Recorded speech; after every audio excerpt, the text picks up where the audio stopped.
প্রিয় দর্শক, আমাদের নিয়মিত আয়োজন প্রবাস পরিক্রমায় আপনাদের সবাইকে স্বাগত জানাচ্ছি এটিএন বাংলার নিউ ইয়র্ক স্টুডিও থেকে। সাথে আছি আমি সানজিদা হিয়া।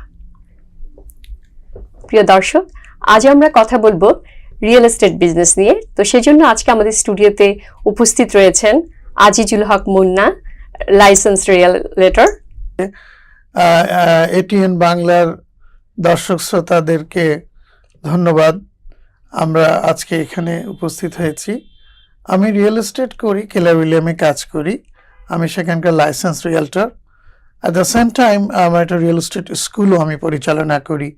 এটা হচ্ছে জামাইকাতে 148-45 হিলসাইড অ্যাভিনিউ। তো যারা নতুন এই পেশায় আসতে চায় তারা এই পেশায় খুব ভালো করছে।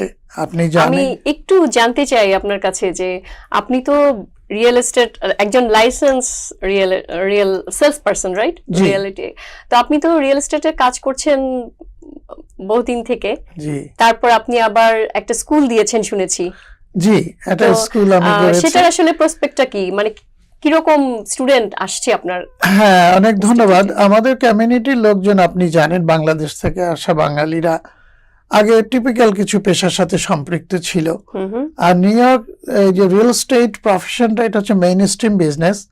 তো এই মেইন স্ট্রিম বিজনেসে অনেকে আসতে একটু ভয় পেত, মনে করতো যে এটা খুব কঠিন কাজ, আদৌ তারা পাশ করবে কিনা, করে তারপরে রিয়েল এস্টেট কিভাবে করবে, কিভাবে বাড়ি বেচা কেনার সাথে সম্পৃক্ত হবে, এগুলো নিয়ে তাদের মধ্যে একটা অস্পষ্টতা ছিল। তার অর্থ এই নয় যে এই পেশাতে আগে লোকজন ছিল না, ছিল হাতে গোনা গুটি কতক মানুষ এই পেশার সাথে সম্পৃক্ত ছিল। এখন আমি এই রিয়েল এস্টেট পেশায় আসবার পর থেকে আমি এই তাগিদ অনুভব করেছি যে আমার কমিউনিটির লোকজনকে এই পেশায় ইনভলভ করতে হবে। তারা, আপনি জানেন, আপনি ফ্রম দ্য বিগিনিং আপনি এই রিয়েল এস্টেট নিয়ে কাজ করছেন? না, এর আগে আমি আরো অন্য পেশার সাথে সম্পৃক্ত ছিলাম। আপনারা জানেন, আমি জ্যাকসন হাইটে একটা টিএলসি স্কুল করেছিলাম, ট্যাক্সি অ্যান্ড লিমোজিন কমিশন। সেটা করার পরে 2006 থেকে 2014 পর্যন্ত আমি চালিয়েছি। প্রায় 6,500 বাঙালিকে আমি টিএলসি লাইসেন্স করে দিয়েছি। তারপরে আমি যখন রিয়েল এস্টেট পেশায় আসলাম তখন আমার মধ্যে এই চৈতন্য কাজ করলো যে আমার বাঙালি কমিউনিটি, বাংলাদেশ থেকে আসা বাঙালি কমিউনিটি রিয়েল এস্টেট লাইসেন্স করলে তারা পেশায় খুব ভালো করবে। বাংলাদেশেও আপনি একটা এই এডুকেশন নিয়ে একটু ইনভলভ ছিলেন। হ্যাঁ, আপনি চমৎকার প্রসঙ্গ উঠিয়েছেন। হ্যাঁ, বাংলাদেশে আমি, আপনি জানেন, একটা বিখ্যাত স্কুল আছে, Holy Child Public School and College. এটার আমি ফাউন্ডার ভাইস প্রিন্সিপাল ছিলাম। It was established in 1985। তারপরে 1993-তে আমি একটা খুব স্বনামধন্য ইংলিশ মিডিয়াম স্কুল করেছিলাম, লাইসিয়াম ইন্টারন্যাশনাল স্কুল। তো সেটা করতে করতে সবশেষে এটা ছিল ধানমন্ডি 32 নম্বরে। তারপরে আমি 2005-এ আমেরিকায় চলে আসি। তারপরে সেই প্রতিষ্ঠানটা এখন আছে, অন্য একজন চালাচ্ছেন। তো যেটা বলছিলাম যে রিয়েল এস্টেট পেশাটা হচ্ছে গিয়ে এটাকে বলা হয় ইন্ডিপেন্ডেন্ট কন্ট্রাক্টর। আপনি এই যে realtor as a sales person হিসেবে আমি বলবো যে আপনি তো এটাতে কাজ করছেন। জি, কেলার উইলিয়াম ল্যান্ডমার্কে। তো এখান থেকে আপনি হঠাৎ কেন, মানে আপনার এই চিন্তাটা হলো যে একটা স্কুল? হ্যাঁ, ওই যে বলেছি যে আমি যখন এই পেশায় আসলাম, এই পেশার সম্ভাবনা আমাকে খুব তাড়িত করলো। তখন আমার মনে হলো যে আমার কমিউনিটির লোকজন যদি এই পেশাতে আসে, আগে যে টিপিক্যাল পেশা ছিল সেগুলো ছেড়ে, না এখানে তাদের তো একটা মৌলিক শিক্ষাগত যোগ্যতা আছে, তারা কেন এটা পারবে না?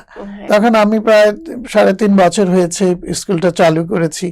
মেনহোয়াইল প্রায় 350 স্টুডেন্ট পাশ করে লাইসেন্স পেয়েছে এবং তারা ভালো ভালো ব্রোকারেজে কাজ করছে। They are making very good money. এবং আপনি শুনলে খুশি হবেন, এই পেশা কিন্তু এটা একটা পার্ট টাইম করা যায়, ফুল টাইম করা যায়। এটা ইন্ডিপেন্ডেন্ট কন্ট্রাক্টর। আপনাকে প্রতিদিন অফিসে যেতে হবে না 9টা-5টা, আপনি ঘরে বসে কাজ করতে পারবেন। ধরুন কেউ বাড়ি কিনতে চাইছে, কেউ বাড়ি বিক্রি করতে চাইছে, কেউ একজন ল্যান্ডলর্ড ভাড়াটে খুঁজতেছে, অথবা একজন ভদ্রলোক বা ভদ্রমহিলা বাসা খুঁজতেছে। তো আপনার ক্লায়েন্ট হবে 4 জন, একজন বায়ার, একজন সেলার, একজন টেনেন্ট আর একজন হচ্ছে ল্যান্ডলর্ড। এদেরকে আপনি যখন সেবা দেবেন তখন ওদের কাছ থেকে কমিশন পাবেন। যেমন আমি একটু উদাহরণ দিলে আপনি বুঝে যাবেন যে ইনকামটা কতটা লুক্রেটিভ। ধরুন একজন আপনাকে বললো আমাকে একটা বাড়ি কিনে দাও লং আইল্যান্ডে কিংবা জ্যাকসন হাইটে বা জামাইকাতে। এখন ধরেন একটা 3 বেডরুম 2 বাথরুম, সবাই এরকম একটা বাড়ি চায়, একটা ব্যাকইয়ার্ড তো আছে। এরকম একটা বাড়ির দাম কুইন্সে, ব্রঙ্কসে, ব্রুকলিনে ভ্যারি করে মোর অর লেস 700 থেকে 800 হাজার।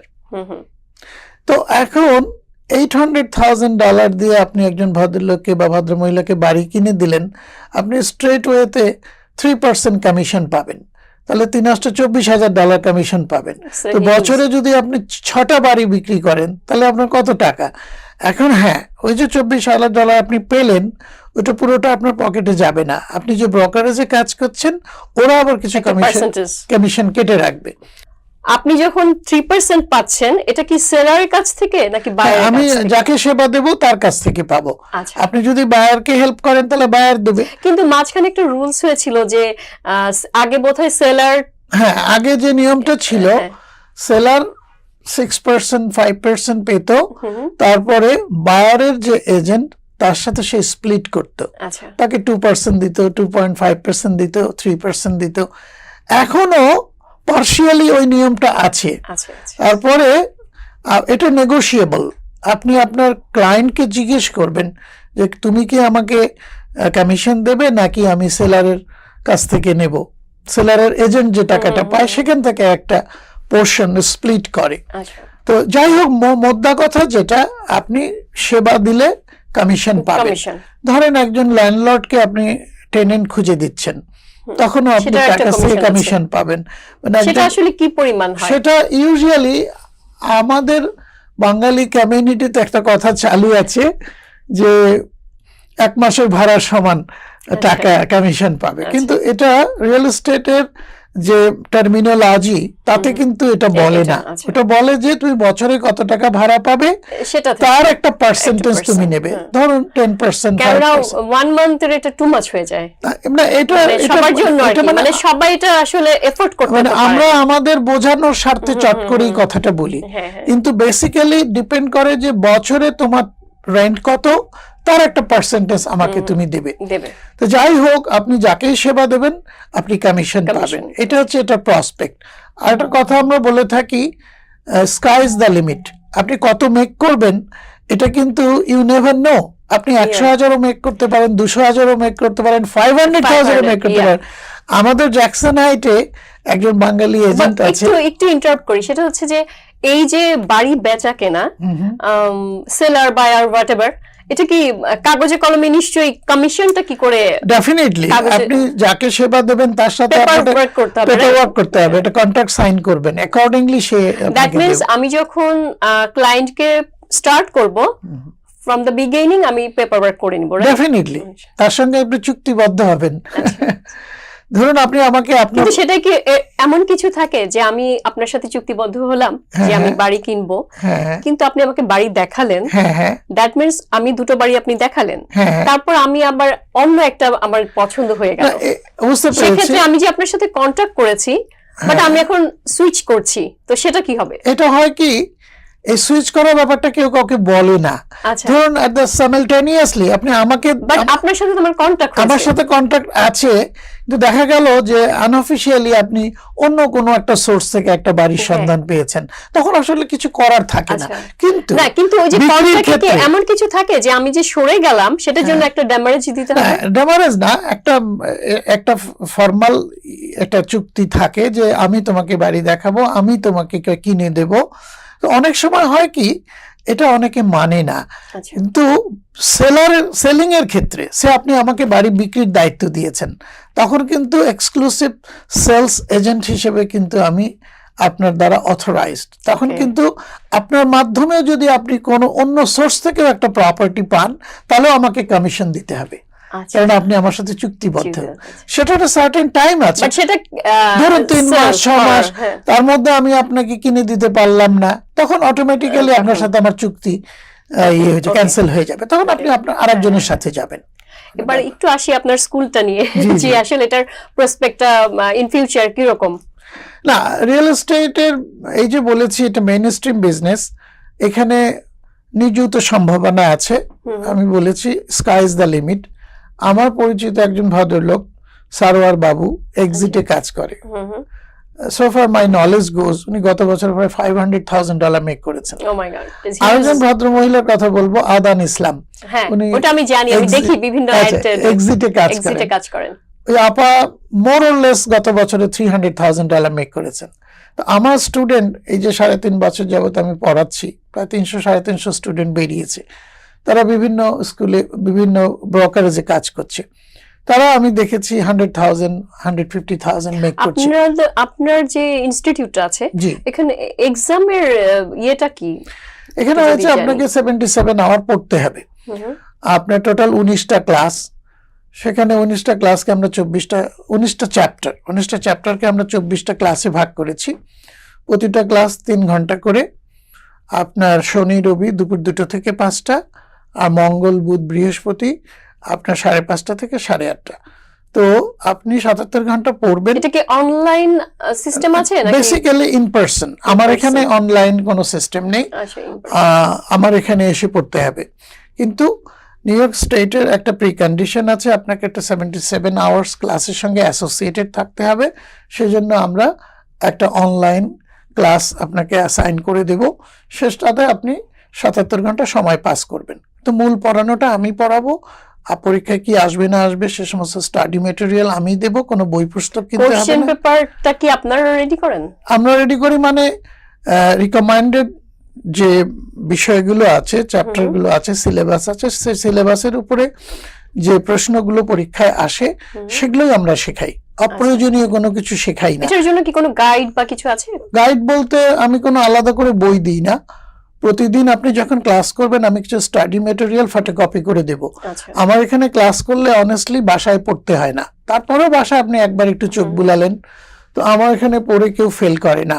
আমাদের ফিস হচ্ছে আনলিমিটেড প্যাকেজ ডিল, মাত্র $600।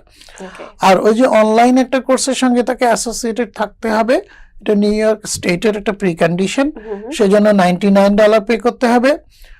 আর পরীক্ষার ফিস, স্টেট এক্সাম, তার পরীক্ষার ফিস হচ্ছে $15।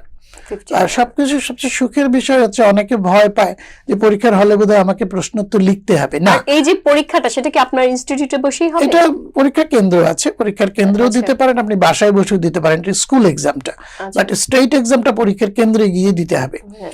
আর ওই যে বলেছি এমসিকিউ, মাল্টিপল চয়েস কোয়েশ্চেন, সঠিক উত্তরটাকে আপনি টিক মারবেন, একটি শব্দ আপনাকে লিখতে হবে না। সেটা যদি একটু জানতে চাই যে কতগুলো কোশ্চেন?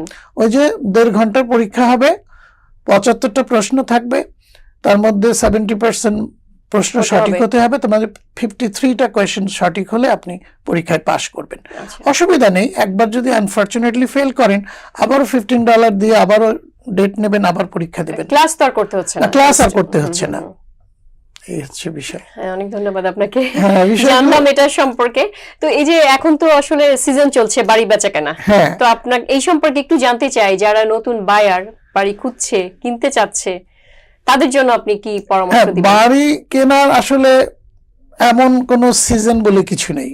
না, এখন সময় জাস্ট সিজন বলতে আমি এটাই মিন করছি যে উইন্টার প্রপার্টি, পৃথিবীর যে কোনো জায়গায় রিয়েল প্রপার্টি আপনি কিনে রাখুন, সেটা আসছে দিনগুলোতে দাম বাড়বে।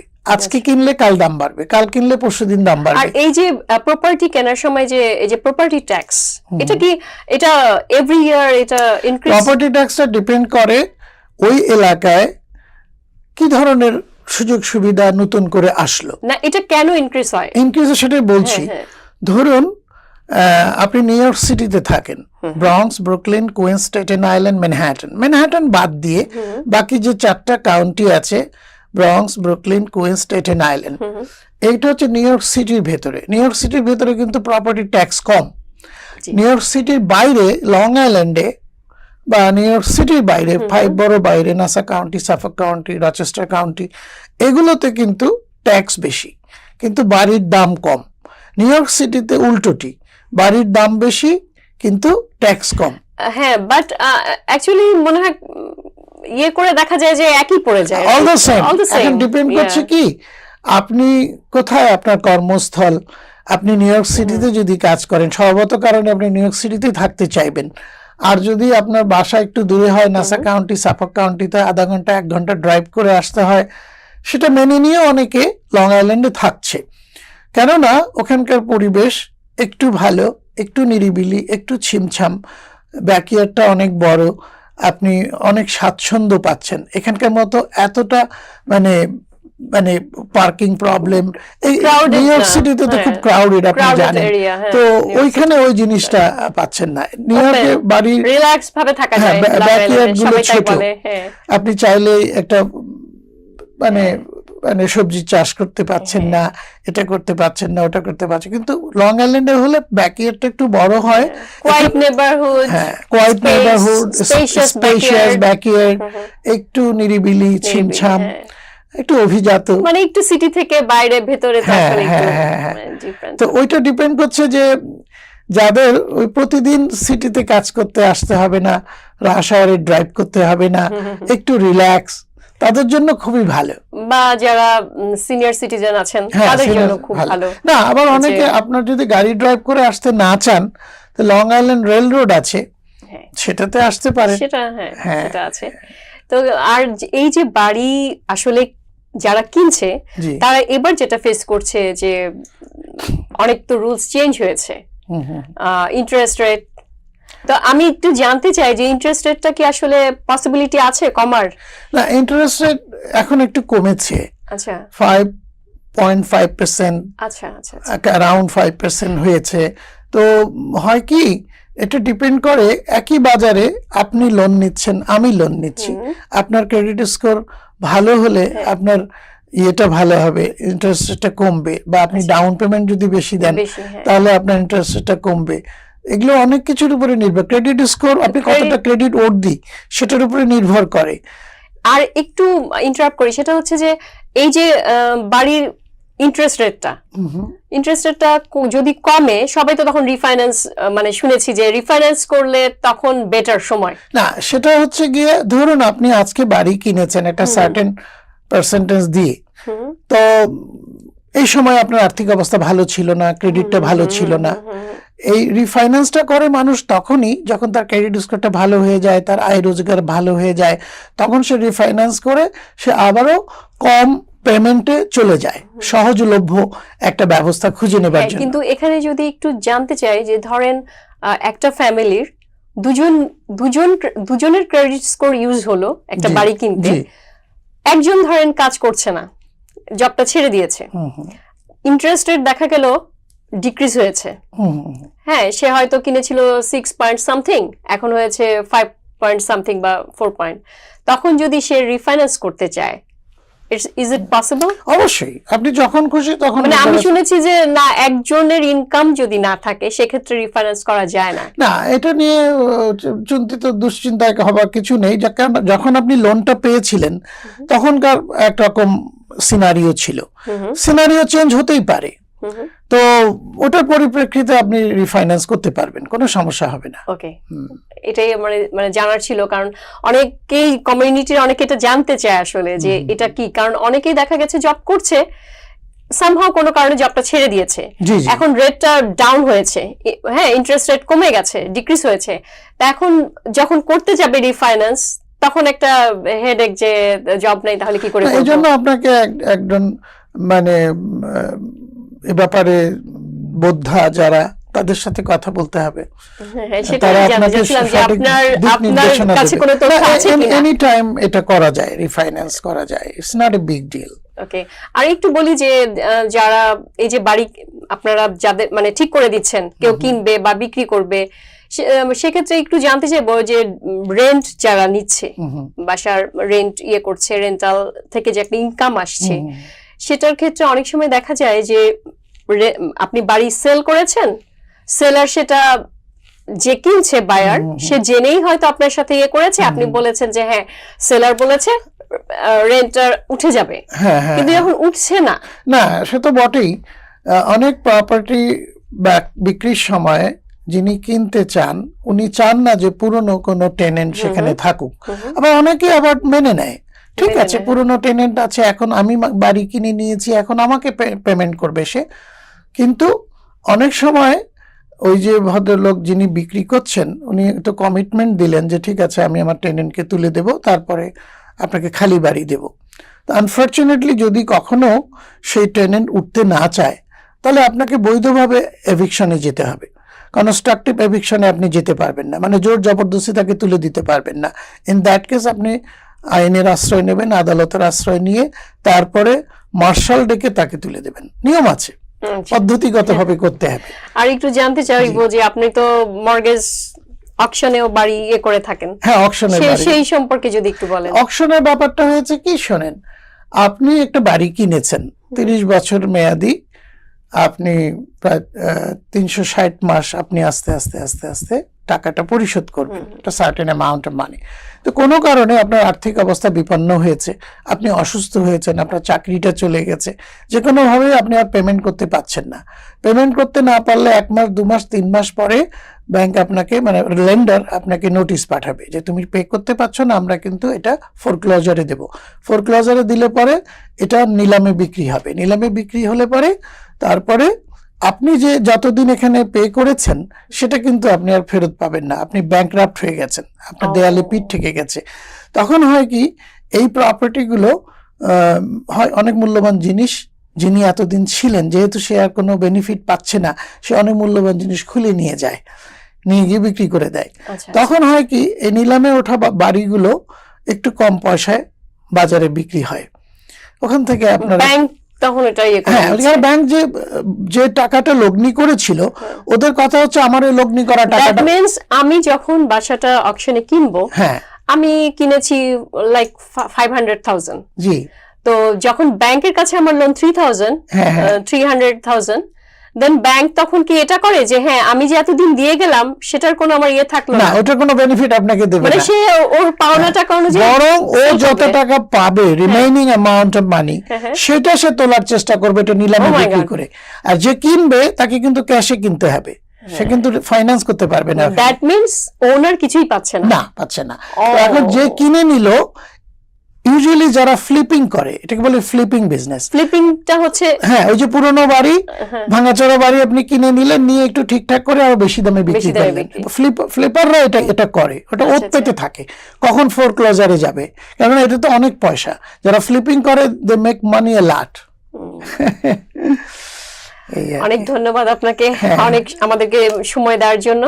আমরা আসলে অনুষ্ঠানের প্রায় শেষ পর্যায়ে চলে এসেছি, তো আপনি যদি দর্শকদের উদ্দেশ্যে কিছু বলতে চান জাস্ট ছোট করে। আচ্ছা আচ্ছা, সম্মানিত দর্শক শ্রোতা, এটিএন বাংলার আমেরিকার এই স্টুডিও থেকে আপনাদেরকে আমি এটাই বলবো, যারা রিয়েল এস্টেট লাইসেন্স করতে চান এবং আসছে দিনগুলোতে এই পেশায় অনেক সম্ভাবনা আছে, আপনি চাইলে অনেক মেক করতে পারবেন, এবং বলা হয়ে থাকে স্কাই ইজ দ্য লিমিট। আপনি চাইলে আমরা আপনাকে লাইসেন্স করে দেব। আমার স্কুলের নাম হচ্ছে new York real estate exam preparation. এটা আপনার জামাইকাতে 148-45 হিলসাইড অ্যাভিনিউ। আমাদের ফোন নাম্বার 347-451-7307। আপনি পড়লে পরে মাত্র 5 সপ্তাহে আপনাকে আমরা লাইসেন্স করে দেব। আমাদের ফিস হচ্ছে মাত্র $600, আর পরীক্ষার ফিস হচ্ছে $15। একটা অনলাইন কোর্সের সঙ্গে আপনাকে অ্যাসোসিয়েটেড থাকতে হবে, সেজন্য $99। সপ্তাহে 5 দিন ক্লাস হয়, শনি রবি দুপুর 2টা থেকে 5টা, মঙ্গল বুধ বৃহস্পতি 5:30 থেকে 8:30। আপনি 5 দিন ক্লাস করলে it will take only 5 weeks, আর যদি 3 দিন করেন it will take only 8 weeks. অনেক অনেক ধন্যবাদ আমাদের অনুষ্ঠান শুনবার জন্য। এটিএন বাংলাকে অনেক ধন্যবাদ আমাকে এখানে অতিথি হিসেবে ডাকবার জন্য। আপনাকে আবারও ধন্যবাদ। প্রিয় দর্শক, আজ এ পর্যন্তই, আবারও দেখা হবে নতুন কোনো এপিসোড নিয়ে। সে অবধি আপনারা ভালো থাকবেন, সুস্থ থাকবেন।